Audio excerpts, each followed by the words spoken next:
Namaskaram Sadhguru. You said that if we have imbibed the very essence of inner engineering program, our very presence can be transformational. Can you please explain further on this?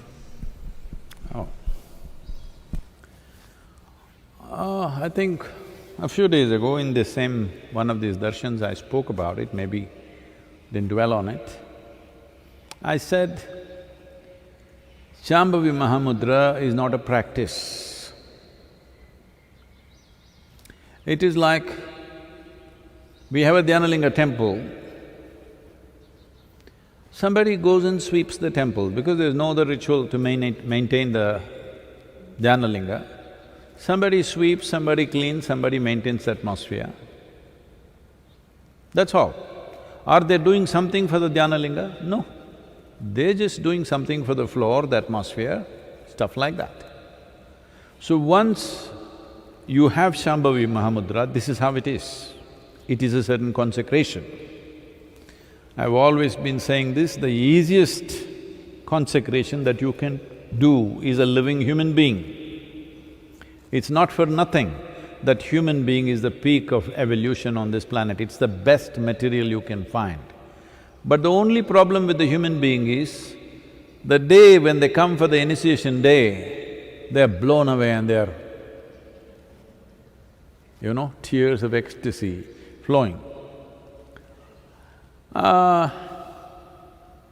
Within a few hours or a few days, depending on who they are, they'll make a U-turn.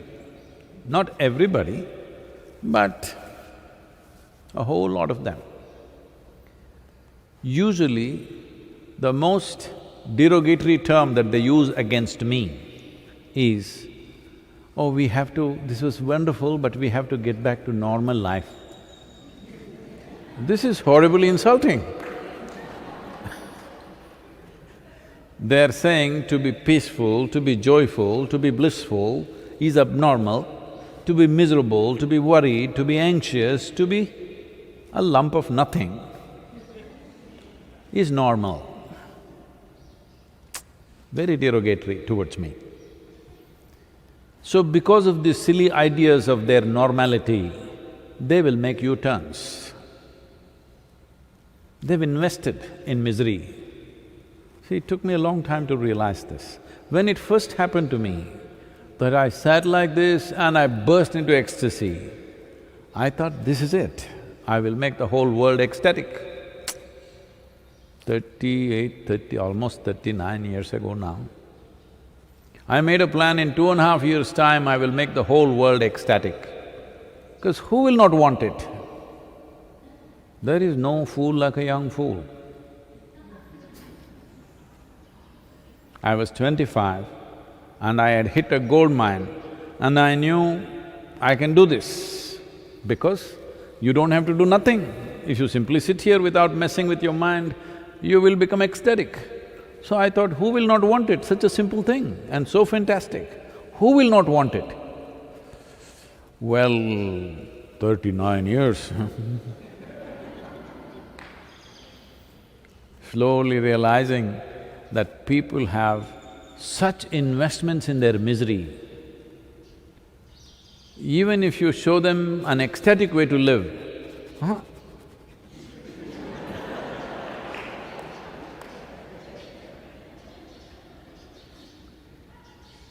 if they get up and walk, they want to take this cushion or even the chair with him and walk. Yes.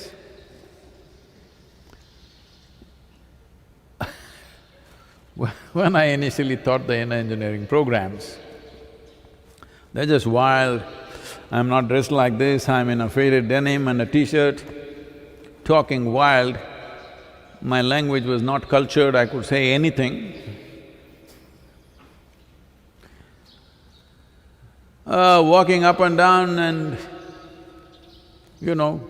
announce a 4-day class and sometimes it's going to 6 days, sometimes it goes into 12 days, any which way. But they didn't understand a word that I was talking about. Even now, they don't. But their lives are transformed. because that's the only way it works. Nobody is getting transformed because of the words. Words are because they're so stupid, if you just make them sit here, they will go crazy. You have to tell them something. See, even this is darshan. That means I must just sit, you must just look. But if I just sit here, you will go crazy. What is he doing? He's just sitting, what are we looking? So I have to talk. Otherwise, no need for talking. See, if I go into the villages, if I just walk in, everybody bursts into tears because they don't have much value for all these too many words. So, we have consecrated you with Shambhavi.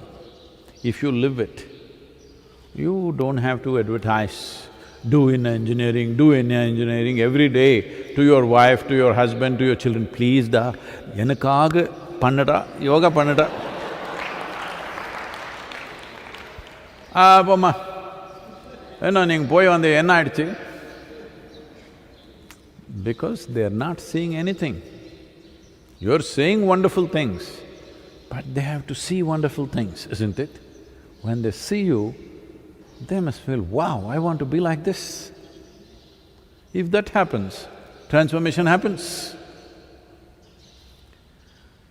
So, because it's a consecration, in a way, what we are trying to do is create walking temples, you know.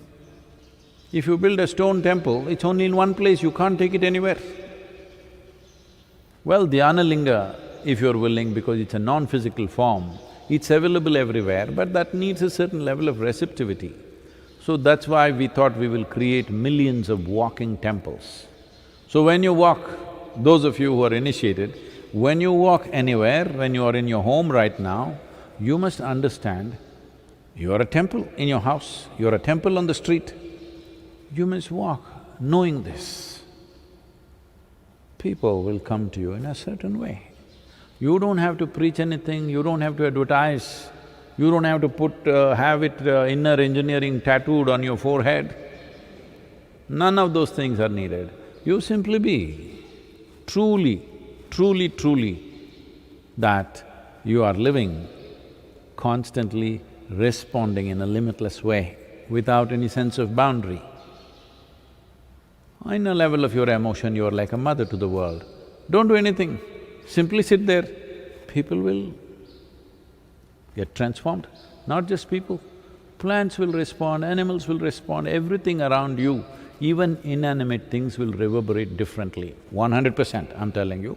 Well, there are a lot of textbook scientists who will immediately say, oh, he's spreading pseudoscience. Well, their idea of science is rudimentary.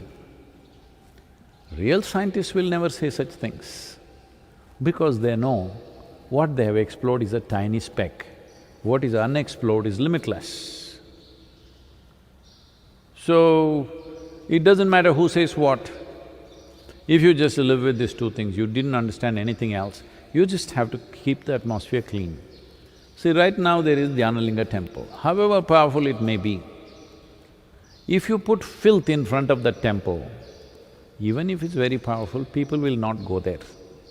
You keep it in a certain way, people will go. So your practice is just that, cleaning up the place and removing the cobwebs every day, that's it. You are not doing anything to energize, it's not like Shakti Chalana Kriya, you're trying to build something, which is a long affair.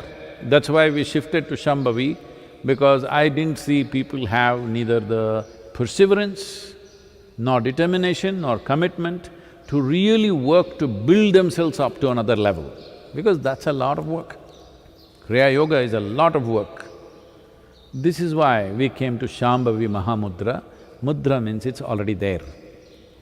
You just experience it, you live it, that's all. You don't have to do it. But just daily removing of cobwebs, cleaning up the floor, this is all your work, rest will happen.